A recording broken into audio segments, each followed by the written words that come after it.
For a concave lens of focal length f, the relation between object and image distances u and v respectively from its pole can be best represented by which of the following graphs? U is equal to v is the reference line. The lens formula for a concave lens is 1 by v minus 1 by u is equal to 1 by f, or v is equal to uf upon u plus f. At reference line, u is equal to v. At u is equal to 0, we'll have 0 into f upon 0 plus f. So v is equal to 0.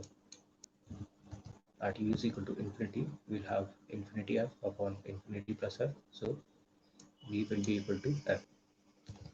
For the exact idea of the curve slope at u is equal to 0, we'll find dv by du at u is equal to 0.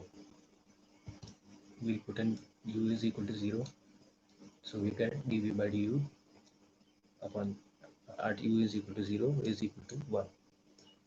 So tan 45 is equal to 1. The curve slope at u is equal to 0 will be 45 degrees.